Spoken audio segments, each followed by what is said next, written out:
Le réveil du lion qui dort. Ça peut être le titre d'un film. Hein? Le réveil du lion qui dort. Bon, le lion là, il dort comment? Assis ou debout? Parce que s'il dort debout, c'est encore plus grave. Lamine, La tribune. Ça c'est la tribune d'hier. Hein? La tribune. Le réveil du lion. Ah non, ça c'est hier. Là, on est avec Nafi Ngom Keïta. On est avec Keïta. Exactement. Le réveil du lion qui dort. Lions. Le réveil du lion qui dort, ça c'est la tribune de ce matin. On va aider Lamine un peu. Voilà, on va l'aider. Voilà le titre de la tribune. Le réveil du lion qui pionce. Voilà. Attention alors. Alors, la tribune s'appuie sur quoi pour faire ce titre? Le réveil du lion qui pionce. Voilà le titre qui va à la une de la tribune. Et puis, il s'agit de limogeage de Nafi Ngom Keïta et suspension de Ousmane Sonko. Ousmane Sonko. Ousmane Sonko, le réveil du lion qui pionce. L'inspecteur risque même la radiation. C'est ce que révèle la tribune ce matin. L'homme aux grandes révélations. Ah, ouais, Ousmane Sonko. Ousmane Sonko. Il est le dernier à arriver et il sème la panique. Ouais, il tape très fort. Aïe. Réumi quotidien. Alors, le quotidien Réumi, si je peux aider Lamine. Réumi quotidien, voilà le titre de Réumi. Limogeage. Limogeage. Le décret de Macky attaqué en justice. Il s'agit du limogeage de Nafi Ngom Keïta. Le décret attaqué en justice. Et puis, suspension d'Ousmane Sonko. Mesure disciplinaire ou réplique politique? Ça, c'est l'interrogation de Réumi Quotidien. Est-ce que c'est une mesure disciplinaire ou une réplique politique? Parce qu'on sait quand même que le patron de Ousmane Sonko est membre de l'APR au Parcelles d'Algérie. Amadou Ba, ministre de l'économie. Oui, il est membre de l'APR au Parcelles. Responsable. Ousmane Sonko, lui aussi, il est opposant, membre de l'opposition. Il fait aussi de l'opposition. Tout comme Amadou Ba fait la politique du régime de Macky Sall. Ah, c'est des fonctionnaires quand même. Les deux sont des inspecteurs des impôts. Tout comme Abdoulaye Daouda Diallo qui est maire. Bon, est-ce que c'est une mesure disciplinaire ou une réplique politique? Ça peut être les deux. En tout cas, une chose est claire. Le président du groupe parlementaire de la majorité, Moustapha Diakhaté, avait demandé à ce qu'il soit viré, Ousmane Sonko. Voilà. En tout cas, la politique, c'est la politique, mais le droit de réserve, quand même, ah, c'est autre chose. Autre, hein. Ah, voilà, c'est des choses à respecter. L'As quotidien. Alors, l'As quotidien parle de suspension de l'inspecteur. Ah, voilà, la suspension de l'inspecteur des impôts et domaines. Macky obtient la tête de Sonko. De Sonko. Mais Sonko, bon, ça ne fait lui ni chaud ni froid.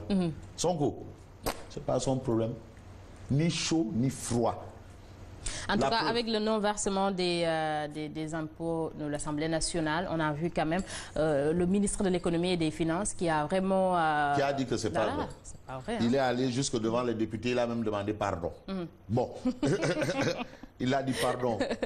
Bon, alors Sonko déclare « Je serai au bureau ce matin ». Mais une chose que retient là, c'est que son salaire n'est pas suspendu. Ah de ouais? Quoi dire hein? C'est très compliqué. Sonko dit il sera au bureau ce matin. Au bureau ce matin. Ah, on verra la suite. Je serai au bureau ce matin. On verra. On verra au bureau. On verra. Il va aller au bureau ce matin. Certainement, la sécurité.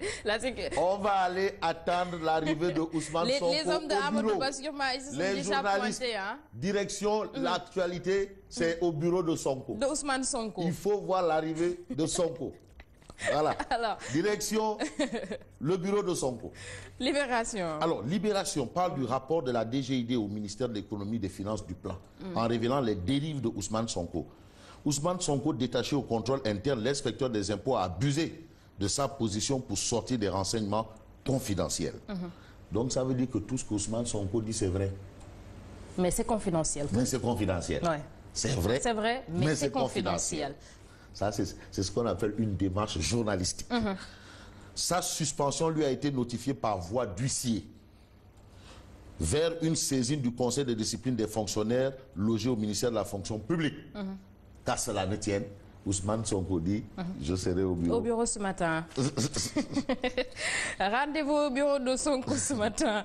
Le quotidien. Alors, le quotidien parle de l'inspecteur des impôts suspendu de ses fonctions. Le quotidien. Il est écrit à la une du journal Le Quotidien, Amadouba gèle Sonko. Alors, Sonko devait vraiment s'attendre à ça. Il s'était déchaîné ces derniers temps. Il a dit, c'est un opposant. C'est un opposant. C'est un politique aussi. Il fait de la politique. Voilà. Amadouba aussi fait de la politique. Bon, mais maintenant, est-ce que ce qui s'est dit, vraiment, il devait le dire? Voilà. Amadouba gèle Sonko, voilà le titre qui parle à la une du quotidien, Le Quotidien. Mais Sonko dit, je serai au bureau ce matin.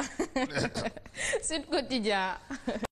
L'Office national de lutte contre la fraude et la corruption. L'opposition soutient Nafi Ngom Keïta. L'opposition soutient Nafi Ngom Keïta. Decroix et compagnie exigent l'annulation du décret de Macky Sall. Amnesty International met en garde Seda Boudia Diakhaté. Ça, c'est ce que révèle Sud Quotidien. Alors, il faut lire le libre propos d'Abdoulaye Thiam, mon confrère, de Sud Quotidien, intitulé « De républicains à apéristes. Alliance pour la République ». Pour mon confrère, ils sont seulement apéristes. Il faut les appeler apéristes. Elle a été nommée. Il est nommé.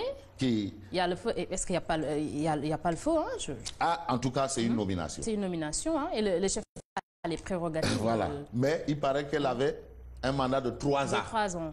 Maintenant, on l'a limogé avant les 3 ans. Qu'est-ce qui se passe maintenant? Qu'est-ce qui s'est passé? Qu'est-ce qu'il y a dedans? C'est beaucoup d'interrogations. Qu'est-ce qu'il n'y a pas? Est-ce que avec le rapport 2014 et tout ce qui s'est passé... Nafi Ngom doit quand même s'expliquer. Il faut qu'elle en a l'habitude. Hein. Elle en a l'habitude. Même dans le dossier des chantiers de Thiès, on a vu, elle a fait une sortie dans Walf Quotidien. Alors on attend de voir sa réaction. Il faut qu'elle éclaire quand même la lanterne de tous ces Sénégalais qui s'interrogent sur son départ. Est-ce que c'est pas elle qui a demandé à être déchargée? Il y a un journal hier qui a dit qu'on l'a tordu le bras. Le témoin. Bon, on passe à Walf Quotidien. Walf Quotidien.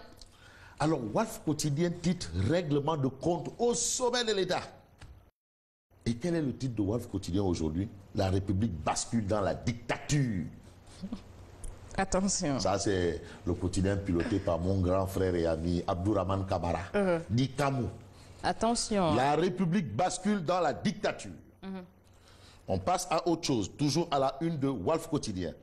Nomination fantaisiste à la faculté de médecine. Le professeur Cheikh Tidiane Touré dénonce les forfaitures de la tutelle. C'est-à-dire le ministère de l'Enseignement supérieur et de la Recherche scientifique. Mais de quoi il en est exactement? Exactement. L'Observateur parle de ce sujet. Menguema, la République bascule dans la dictature, mais il faut dire que les populations seront toujours là pour s'opposer. Hein? Ah non, non, non, ça mais non. La démocratie, c'est un acquis quand même. Là, ouais, attention. Hein.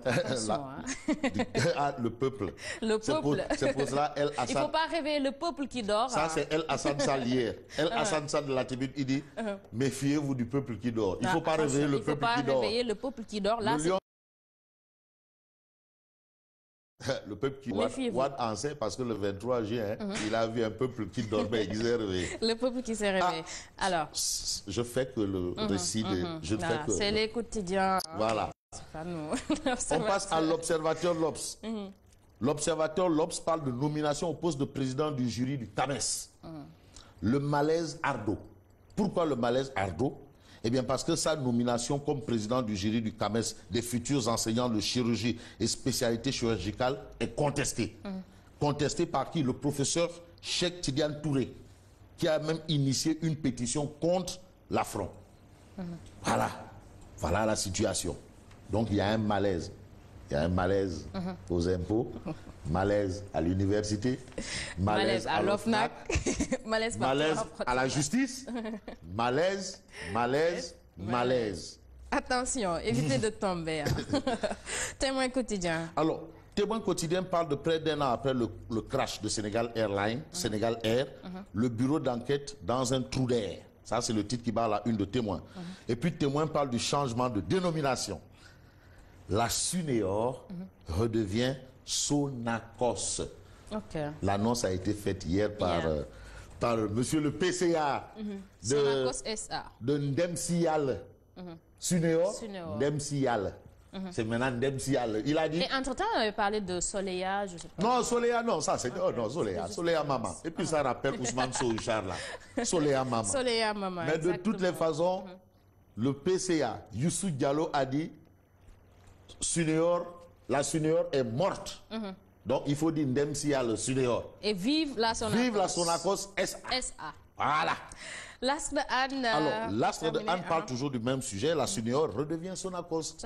Youssou Diallo, c'est que quand il parle, c'est qu'il ne peut pas, il ne peut pas changer son ton de syndicaliste là, de contestataire, jeune contestataire à l'université Cheikh Anta Diop.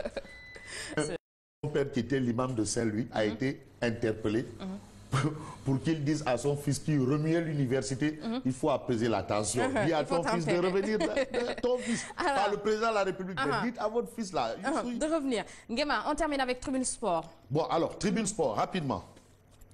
J'ai diminué mon poids pour battre Gris. Ça, ce sont les propos de Modou Khareng Lo, le roc des parcelles. Bon, mais maintenant, qu'est-ce que Gris a fait pour battre Modou Lo?